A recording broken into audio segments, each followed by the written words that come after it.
thought the question, but I think it's a bit of a meta question going or asking beyond our current economic system. Would we want to have policies, or would we change our setup such that this profit maximization shouldn't be counting in a situation of software where there's substantial benefit occurring to the company based on user innovation? From the company itself, though, it's really a give and take.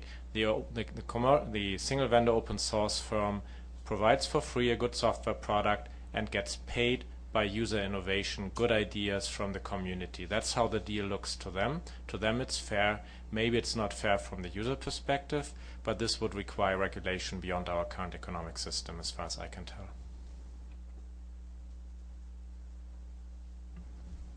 Yeah, I think the observation was that success so far has been decided, influenced very strongly by the marketing muscle that a company can bring in, as well as the financial muscle it can retain. It has nothing to do with technology, and I think Microsoft is probably the best example that you can pass off an inferior technology by bringing huge muscles. And fear was that this may happen again in open source. Of course, as David said, eternal vigilance is the price one pays for freedom. Yeah, no, but more than that, I think it's up to us here in regions like this, let me come back to that again, to decide on the content of what we'll be doing with open source, right? Open source, after all, is a technology used to solve somebody's problem, right? To find some solution for something. So if we say, no, we want to look at the problems of our region, our people, our context, then I don't think there's too much of competition there, because, it's only because you talk about the global problem, the global players come. If you say, no, it's our problem, because our problem probably can be solved only by us. So the point I was making was that, again, so we are talking about the content of open source community activity, ecosystem activity 10 years from now. And I'm saying, let's localize that. Let's say we are going to address problems of these people, this region, this context, and so on. Then maybe this fear may be less relevant. Thank you. Very, very quickly, I would like to respond to this thing in the sense of putting it in a very general term. There will be always a price that we have to pay to keep our freedoms intact, because it's always like that, because it's always an uphill task. He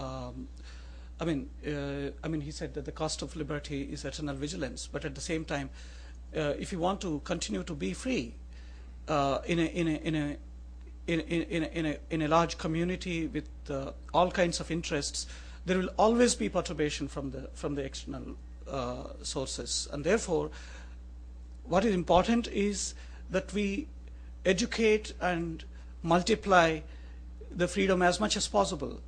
And in that sense, that's basically what the history tells us, that it's always a fight against the thing. In that sense, there are such dangers as you have pointed out, which might be there, but I think the only thing that will prevent this whole thing from happening is that some kind of legislation. In that sense, I would favor some kind of policy changes that will protect, because in fact that's precisely the reason why we justify the existence of state. The reason why we want some kind of a government to exist is to protect those things, which if you don't protect would be very expensive for each of those citizens. And so in that sense, therefore, I am in favor of some kind of legislation, and that's precisely the reason why we say that the default legislation should be copyleft, and which actually preserves what is good for the society.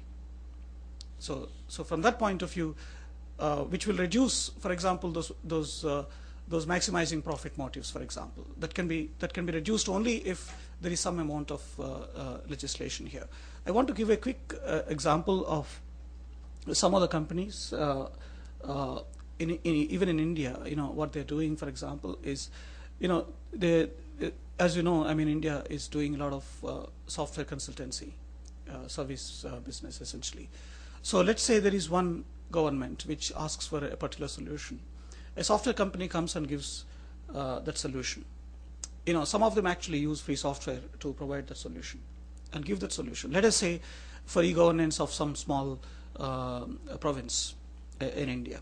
Now, there is another state, another government, because there are a lot of governments in India. There's something like the 33 states, and then there are so many municipalities. There is Mumbai municipality, there is Delhi municipality, and things like that. So what happens is a software company here, even though they are actually using free software, they provide one solution to, let us say, Mumbai municipality. They provide exactly the same solution to another municipality, and they provide the same solution to some other agency, and all of them are giving that company the taxpayers' money. All these three people are actually taking the money from the people, and that money is going into the software company's pockets. But the company is giving exactly the same solution to all these three places. So this is this might appear quite okay, but then unless this particular solution is also made public, is also made available to the people, there is this possibility of exploitation. And that's, I think, one of the most important reasons why we're pleading in India that if taxpayers' money is being used in creation of a software, it is important that that particular software be released under a copyleft license. Otherwise, the other people will not be able to take advantage of that. So that's one of the interesting reasons, and that's the reason why I have some hope that the legislation can play an important role in this case.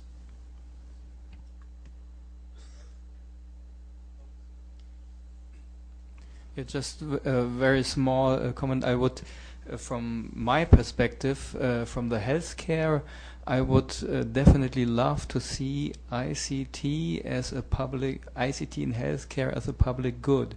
But I don't know whether this is very realistic. But I think every one of us has a right to receive healthcare or from our government, from our state, and a lot of this is also done with public money. And from that perspective, I would really love to see this systems that support healthcare as something like a public good, and that would be very good as open source. And maybe I can remind you that the expenditures for ICT are only a very small part. It's something like 1 to 5% of the whole budget for healthcare. So it doesn't appear like a very big business for ICT, but you can create a lot of more effective systems if you invest this money and make it available to actually all the users. Okay, let's have a few questions and thoughts from the audiences, maybe 4 or 5. Then after that we conclude. Yeah. Yes. Yes. My point is for David. My name is Hussein. I'm a hardware software person who was in Silicon Valley when they were debating patenting software. I remember when Apple's patent was turned down to patent the icon, the use of icon. I don't know why you singled out software when you said we in the U.S. made a mistake of patenting software.